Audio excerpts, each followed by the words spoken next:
Hello, and welcome to the Madecast, the official podcast of the Museum of Art and Digital Entertainment, a series of lectures on video game history as part of the Made's ongoing effort to preserve history through teaching and displaying playable exhibits of rare games and consoles. While life in the time of COVID has forced us to close our doors, the support of people like you has allowed us to continue to bring history to you through lectures and interviews like the one you'll hear in a few minutes. I'm Miles. I'm Chin. I'm Red. And I'm Anthony. This week, we listen in on Alex and Mark DeLoura, who has held leadership positions at Nintendo, THQ, Ubisoft, Google, and Sony. He tells us the story of his long relationship with games, the early days of VR, and his time working at the White House as senior advisor for digital media and educational games. But first, let's get on with some news. So, Alrighty. in some classic gaming news, ScumVM, which is used for all sorts of adventure games throughout history, has just turned 20 and gets a pretty decent update. ScumVM has basically gained support for a whole bunch of different kinds of adventure games in this update, including Grim Fandango, Plumbers Don't Wear Overalls. Mm-hmm. But no, ScumVM has been around for a really long time, and it has been used a lot for adventure games, for point and clicks, and it's good to see that it's still alive and kicking. It's very nice, and it's nice to see that they're getting everything up and still maintaining it for other people to continue to use it. Mm-hmm. And if you're interested into ScumVM for more, feel free to check our previous playlist on an episode quite a while ago. We have our guest talking about the ScumVM. So yeah, it's very exciting. I'm glad to see that they're still hanging on. Alrighty. And then also in other news, Fallout 3 finally removes games for Windows Live from its necessary installers. So it's a much more accessible game now after 13 years. So originally you would need to download games for Windows Live in order to play Fallout, and any games that ran on it ended up causing a lot of issues and bugs, where now it's going to be a lot smoother. You don't have to have all this essentially adware to play a nice game. Well, that wasn't even the biggest problem. It was that after Games for Windows Live, which was not a good service, collapsed and was discontinued, all the games that needed it just wouldn't go. They just would not work. Yeah. And it was patched out of a lot of games, but Fallout 3 never got rid of it. So post 2011, 2012, somewhere in there, you just couldn't play Fallout 3. I bought it on Steam at around 2012 because I wanted to go back and play it, and it just became a dead game. You could not run it without some pretty thorough modding that I didn't know how to do yet. Nowadays, though, it's a lot more accessible. You can actually play it and run it without having to change the functionality of the game. So now's the time to go back and play Fallout 3 if you've been waiting on it. Yeah, it might be my time to get in on it. And then there's this other news that we have about Pokemon Legends Arceus. Not going to be a Breath of the Wild Pokemon game style, but more like Monster Hunter. So, as far as I know, right, Miles, it's going to have a hub. It's going to have a hub city with wild areas to explore that you travel to from the hub Jubilife City that we've seen in the trailers is going to be sort of a hub. And it's going to serve much more like the mainline Monster Hunter games, where you go from the hub, which is your base, to all these various regions out in the world. Do adventures, do missions, and then come back to Jubilife. It's interesting Jubilife. because we've recently been seeing a lot more sort of tying of gameplay styles between the two. I remember the Monster Hunter stories being advertised as a bit more like Pokemon. yeah, it is. Mm-hmm. And so now we're seeing Pokemon being a bit more like Monster Hunter, it's funny. So are we going to be seeing a T-rated or an M-rated Pokemon game with Never. I don't really Pokemon think torture? Nintendo would like Like, it. is but- No, I don't think that's like it's Pokemon. I guess is just going to become Monster Hunter Light, and where you just capture them with Pokeballs instead of shackling them and harvesting their parts for armor. I would say they probably take a lesson from the Monster Hunter stories too, because I really think that was a very successful way of reworking the Monster Hunter IP, and I really have some fun of it. And I literally have to stop myself from playing it so that I don't get my whole day into the game. And it has been a while since a game do that. Yeah, I mean that's great to hear, and hopefully Pokemon Legends Arceus will also drag a lot of people in and not let them leave. I'm excited for it, but I think that might be all the time we have for news at the moment. We're going to throw it over to Alex and Mark DeLoura. And this interview is, I thought it was really interesting and fantastic to hear, and interesting to hear, especially what they're looking forward for in the future. Mark was looking forward to some special integrate. We have all these other things where we can make games with now, like Unity and Unreal. It'll be exciting to see the ease of access that we can have to make games in the future. So without further ado, here's Mark DeLoura and Alex. And we are here with Mark DeLoura. Thanks for joining us, Mark. Hey, my pleasure, Alex. How you doing, man? I'm doing great. I'm ecstatic to have you here. I've always wanted to go through your history. Like, how did you get started? Your first job in the industry was at Nintendo, right? Oh, we're off to a good barking start here in the Casa DeLoura. Was that Peach or Bowser? I think it was Bowser. It's hard to tell. A lot of barking. That's all you know, usually. Well, yeah, thanks for having me on here, Alex. I've been listening to your guys' podcast for a while, so it's a pleasure for me to come on and be able to chat with you. And of course, we've known each other for an age now, so also it's just nice to catch up. Absolutely. So I wound up, my first real games job was working for a Department of Defense related company, and they were trying to make an arcade game out of their simulation technology they developed. This was a company, it was called L'Oreal Aerospace at the time. And I wound up there after doing virtual reality research in college and in grad school. So I had just kind of run into the right people and been in the right place and met these folks who ran a VR lab at University of Washington, and wound up getting involved with that for 3 years there. And then went to UNC Chapel Hill and spent a year there doing VR stuff before I left, because I just like building things.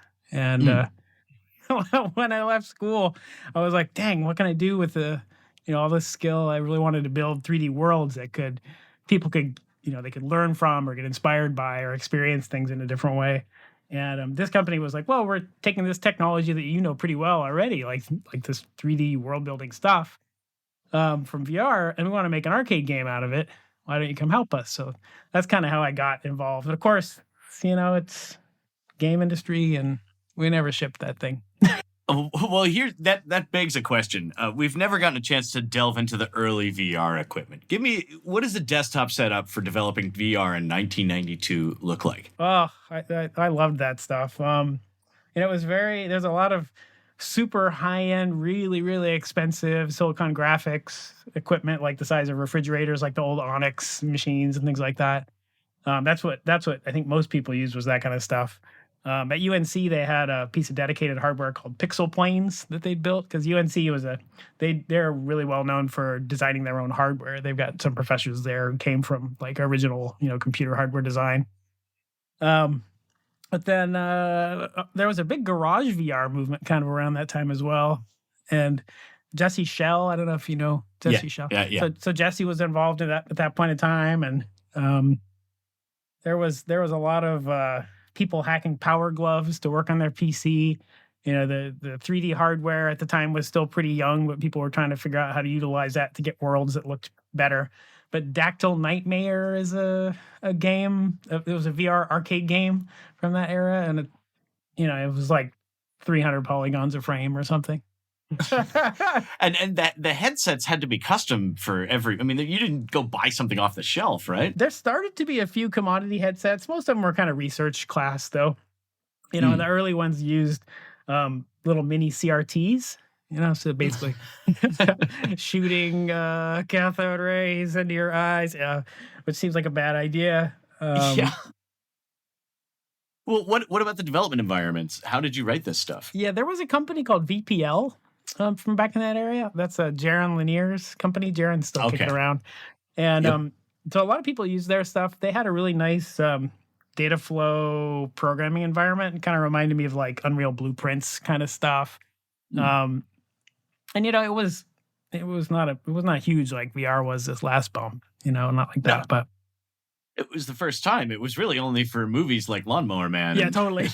Yeah, look at the Lawnmower Man now. It's so much fun for me. Was that like an inspiration for you? Because you mentioned VR and learning. I mean, what did you think at the time watching that movie? Did you think this was possible? Yeah, at the time I was like, hey, we finally made it. VR is going to be huge. Everybody knows about us. We got like VR games in the arcade and the Lawnmower Man. And like, it's going to be a thing. And then, yeah, not so much. It crashed and burned.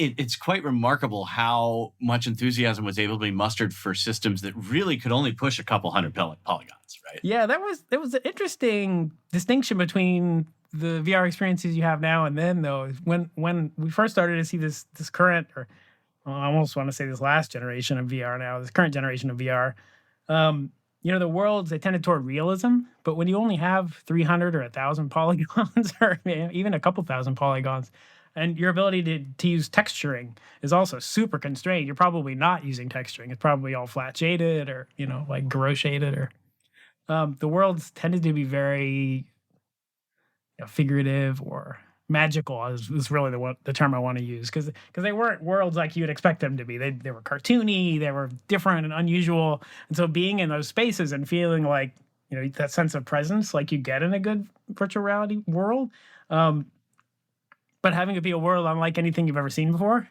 it was amazing. It was an intro. I remember trying some of those arcade games. There was the one you would stand up with the yellow helmet on. What was that, like 94, 95?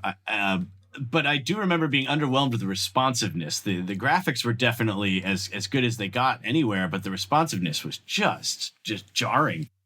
Yeah, that was the biggest issue. I mean, the latency and how long it would take to generate a frame to display to both eyes is just, I mean, to get from sensing that you've rotated your head to generating the frames that are now supposed to be in front of your eyes. If you could get that under, you know, a couple hundred milliseconds, you were happy. And the fewer polygons you had, of course, the more likely you were going to be able to do that. But then your world is, you know, super, super primitive. So it was hard. The resolution was the other thing that people complained about a lot. You know, the displays were just not where they are now. And so you could see the pixels, or you'd either have a really blurry display, or you could see the individual pixels, kind of like a screen door effect. You could see the, you know, grid around them. So you had to suspend disbelief, but still those worlds, I mean, as primitive as some of that tech was, the worlds they were so compelling, and just like they are now. Well, you mentioned it being unlike anything you've ever, I mean, complete and utter novelty. You know, now VR is sort of this thing that kids could sort of get their brains around even before it existed, right? Like, but it was mind-blowing. It must have been mind-blowing at the time. Yeah, I totally fell in love with it. That's really kind of what got me going. You know, I was a computer graphics head. I really liked computer graphics, and then I ran into VR and was just like, oh my God, this is amazing. I want to do this forever. Oh wait, VR is going to go away and turn into this like thing that's only used for location-based entertainment and maybe like at Ford and Boeing for the next 20 years. Was that a formative part of sort of your upbringing in the games industry to see that cycle? Yeah, well, yeah, I think for me, one of the interesting things, I mean, I just fell in love with the idea of giving people experiences and worlds to understand. And that, of course, led straight into games. But it was also kind of an interesting experience of sort of going through that bump of like, oh, VR is coming up and coming thing. Oh, hey, there's a whole bunch of people now in a forum on Usenet and I'm moderating, and like we're all talking about VR, and VR is going to be huge and amazing. And then, oh, wait, VR is not going to be huge and amazing. Oops, VR is going away. Oh, if I say the word VR in a grant, I won't get any money. Oops. You know? And then to go, like, you know, my next real gig was to go to Nintendo. Where it's that you have these platform cycles of 5 or 6 or 7 years. It's kind of, it's reminiscent, right? Like it was at least something that was familiar to me in that way. And so you've been at Nintendo, you've been at Sony, but I wanted to ask, how'd you get to the White House? Yeah. Well, that was just, I mean, that was just luck, I think. And some good friends. It's been probably been 10 or 15 years now that I've been saying to anybody who would listen to me, like, I love games. How can we make games, be more and do more and make them more accessible and give people different experiences that are fun, but also inspires them to go out and exercise or meet new people or learn new things or whatever, improve their lives, however it is that they want to improve their lives.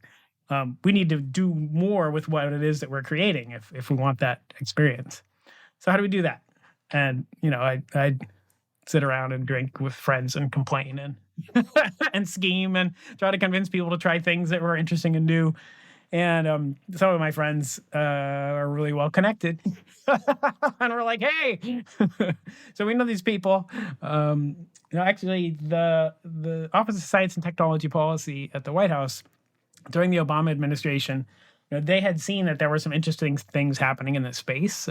So Fold It is an example of a game, quote unquote game, that it had an impact outside of being an interesting game. Fold It is a game about folding protein molecules. Which probably doesn't sound super fun. But I mean, it's a major scientific problem. There's also the SETI at-home program for folding protein molecules, right? Like where you Totally. donate your CPU time. Same thing, basically. Yeah. But the idea of the experience was to try to get people who weren't scientists to enjoy folding protein molecules or finding how protein molecules fold, and then maybe training them up and how that happens, and then being able to give them problems of proteins that were so complicated we didn't really know how they folded. But maybe since you've learned the rule sets of how the simpler ones work, you'll have some good ideas about how the more complicated ones work. And so that was the idea. And the more people that played the game, the more kind of shots on goal you'd get at like figuring this out. And it was, I want to say it was 2011. I forget the year. But like 10,000 players of Fold It came together to work on a molecule that was an HIV-related enzyme that scientists had not been able to figure out the structure of. Usually they would use X-ray crystallography, but the more complicated the molecule is, the harder it is to use that and have it work. And this community of people in 10 days were able to figure out, like, this is what the molecule looks like. And the scientists had worked on it for 10 years. And so there's a research paper out there all about the results, and that those learnings were used to create medicines. So we were just like, okay, if games can do that, like, what the heck else can games do? And there were a few other games like that I think they were really impactful to people there who were watching the space. And they thought, well, maybe we can get some people in here who can help us push this forward, internally, talk to us about what games are and how we might use them internally. And then externally go out there and talk to people who are experts in games and see if they will diversify what it is they're trying to create so we can do more of this kind of thing. So after having gone from VR and doing grants to, do education stuff and then going into the industry and then going to the White House, what have you seen that maybe is a common thread or something that all of these different disciplines of politics and games and actual just regular software development research, what can they all learn or share? Is there a commonality there? Yeah, I think the term I always go back to what I'm trying to describe to, for example, just describe to people who aren't game players, what games are and why they're valuable and important. I always come back to engagement as being the key central concept around all of it. And some games will be engaging for some people, but not engaging for other people. Some virtual worlds will be engaging to some people and not to other people. If you're trying to have an impact, if you're trying to make a game that has an impact on somebody, you want to make an experience that's going to be engaging to that kind of person, whoever that may be. And so you have to figure that out. And then you have to, being somebody who's worked in games, you learn techniques for engaging the player, because you don't want them to get bored. You don't want them to play the first level and then walk away because the second level's dull. There's things that you do. Make a world that's living and breathing, not completely static. Show lots of new novel things they haven't seen before. All this kind of stuff. Like, okay, well, how do I take all those little things in my toolbox and figure out how to use that, to teach you algebra? Or to get you to go out and walk around your neighborhood by finding Pokemon or whatever. There's lots of potential there. It's also something it's not. There's no easy solutions. There's no easy answer to this thing. It's like as much art as it is science. Mm. So when you try to talk to people about like, hey, we should make a game that does this, you also have to say, well, nobody's ever done this before. We're not quite sure how to do this. We're going to have to go back and forth and figure it out between us. You mentioned the sort of nebulous niche of it all. You're absolutely right. People in the art world often debate what is art, and in the games world, people debate what is fun, and like both of those are very difficult questions. Yeah, absolutely. I think where I come down on them these days is like everything is art and everything is fun. It's just like, is it art to you? Is it fun to you? I think it's all art. Whatever. Very true. Is it fun to you? Because, you look at some of the stuff in Europe, like the bus transportation simulators, or you look at things like Factorio. This is fun to somebody. Yeah, absolutely. Yeah, there's like the farming simulators, and I keep meaning to just buy some of those and play them because I'm like, well, how is this fun? It must be fun. People seem to love it. Well, maybe it'd be fun to me. I should just try it. No matter what, there's progress. Any game that you're playing, you're going to make progress, right? In the real world, you might not. Yeah, in the real world, it's sometimes hard to identify what the metric is that you're making progress along. Exactly. So, okay, we got some time here. I wanted to see if you could promote some games that are changing the world, or you hope will change the world, or some things that maybe in the future. What's in your bag of future-altering educational gaming paradigm-shifting tricks? I always have I have some go-tos that I always think about when people ask me like, what is a good kind of game for learning or a game for health or things like this? Like, what are the things that I look at and like the one that I always go to is this game called Dragon Box Algebra. And this is a game now. It's been around for, I don't know, 6-7 years in various forms. But what's interesting about it is it started out life as an iPad game, if I remember correctly. And if you start it up and you go to play it, what you see is it doesn't look like algebra at all. It looks like little cards with little monsters or little things that look like black holes, and you drag them around, and you're like, why is this algebra? But it teaches you these little rules. Like if you take the monster with the crazy hair who's purple, and then you take the monster with the crazy hair who's kind of looks like the negative version of that, like a film negative. So he's like gray, black and white. And if I drag one on top of the other, they go away, and what shows up is a card with like a little swirly black hole on it. I'm like, I don't know what that means, but okay. So if I want to get rid of the monsters, I gotta match the pairs. All right. So like as the game progresses, you learn these weird rules, and you don't quite maybe understand what they are, but it's fun, and the challenges are pretty simple. And as things build, some of the stuff starts going away. So the monsters, maybe in one particular round, they'll be replaced by X and negative X, or the black hole will turn into a 0 or whatever. And so you play this game, which is fun and interesting, and slowly you realize, wait, I'm like solving algebraic equations for X, basically is what I'm doing.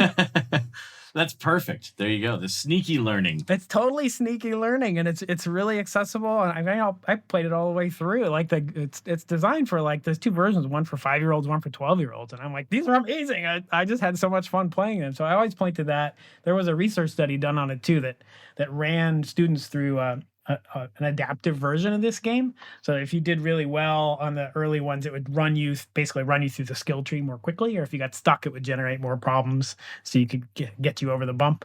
And they found 93% of the students who had played it, after playing it for 90 minutes, it didn't matter if they were kindergartners or 12th graders, but you could give them 3 algebraic equations and they could solve it on paper. It's like, that's mind amazing. blown. It's such a contrast to. I remember doing stories about the Serious Games, the Serious Games Summit, and all that stuff was literal translation and simulation. Like Alcoa had a forklift driving simulation where somebody talks to you and tells you what to do, and like contrast that with like, here's Magic the Gathering. Oh Yeah. wait, no, it's math. Yeah, right. It's such a better approach.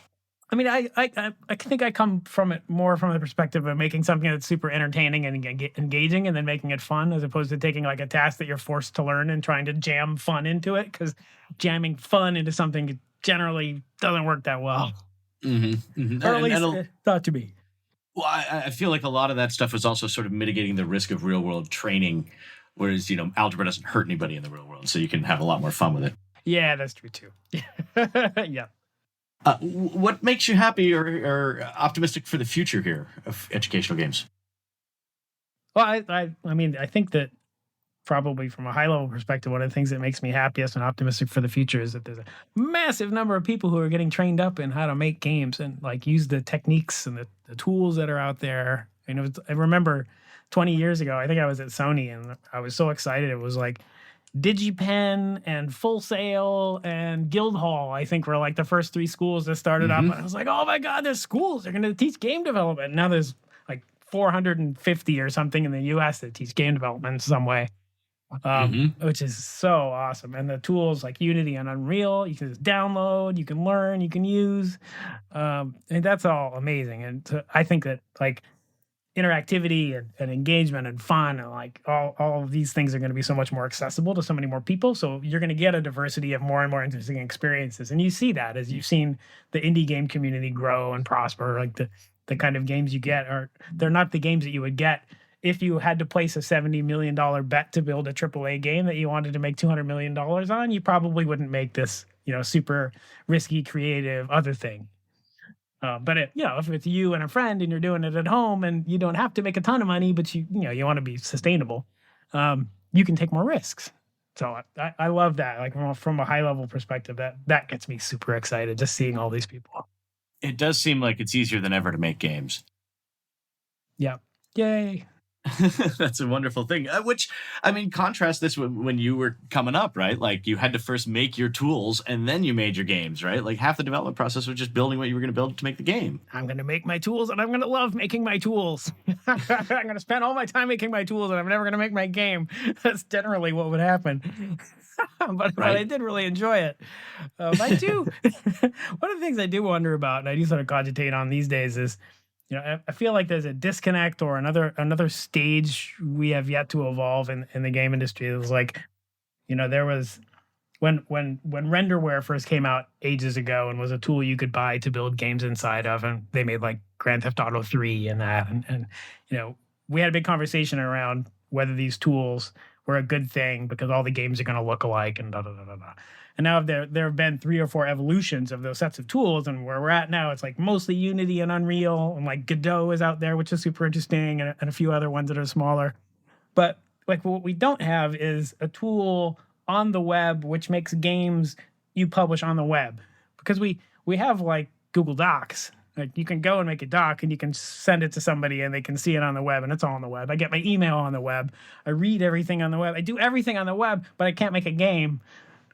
In the browser, there's not great tools for that. So like that's coming. Like where's this? we got to build this thing.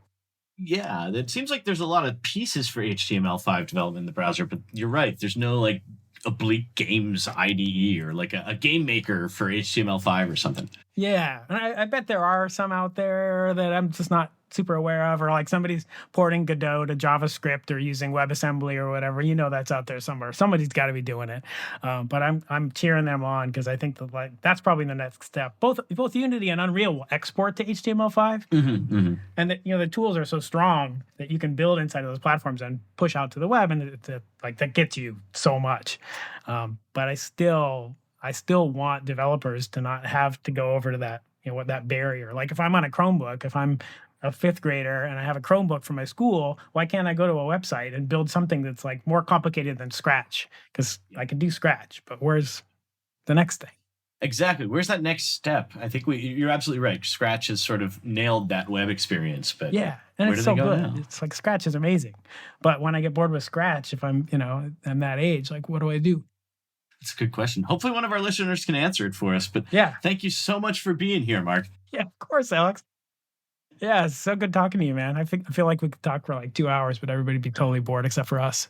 Oh, I know. I wish we could do hours and hours and hours, but nobody would listen to a 7-hour podcast. Yeah, true. Okay, thanks so much for being here. All right, thanks, man. So, thank you, Mark and Alex. That was a lovely conversation, and it's so interesting to see like the breadth of where he was able to work and everything that he was able to do.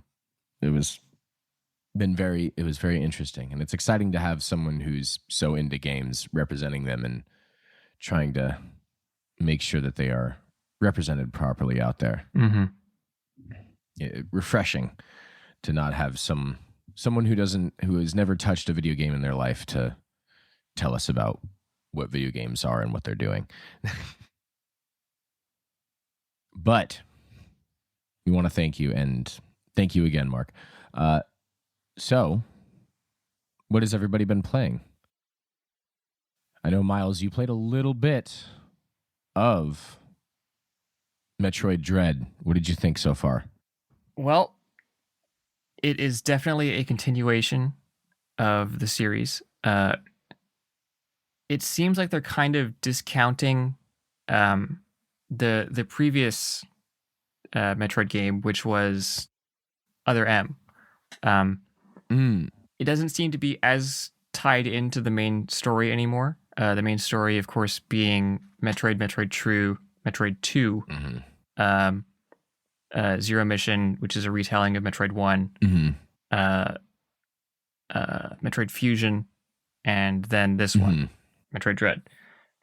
Fusion came out, I think, like 14, 15 years ago. And I really loved it, but it was very linear compared to other Metroid games, and this one feels a bit more open. Okay. So they're going sort of back to the older style, which I think is good. Metroid being sort of one of the founders of the genre, the Metroidvania. Oh, that's where it comes from. Yeah. The very open world, finding keys, finding doors, doing things out of order. I was a little concerned coming into it because I had just completed playing Hollow Knight, which I think is probably the best Metroidvania of recent years, if not all time. Like I loved that game, and I was worried that Metroid would not be able to, come back in and say, "Hey, I made this genre. This is how we do it." It's still a little early to say. I've only gotten like an hour or so in, but it's shaping up to be a very good game. So, yeah, that's going to be. There's too many games out currently. I've been bombarded with people telling me what games to get, and it's hard to decide when there's so many. We're actually in a time where there's a lot of really fantastic games that are coming out and being playable right now. There's a bit. I felt like there was a bit of a drought in good games the past couple months, until recently. But it's exciting to see. It's exciting to see new games with old faces, with familiar faces. But I do think that might be all the time we have for today, everybody. So we want to thank you for listening to the Museum of Art and Digital Entertainment's official podcast. If you have any thoughts, questions, corrections, or general museum ideas, please shoot us an email at info@themade.org. We'd like to send out a big thank you to everyone who donated recently and to our Patreon supporters who keep the Made afloat. Patreon donors get to listen to this podcast 1 week before it's released on major streaming services, and we'll continue that with future episodes every week. Till then, I'm Chin. I'm Red. I'm Miles. And I'm Anthony. Thanks. We'll see you next week.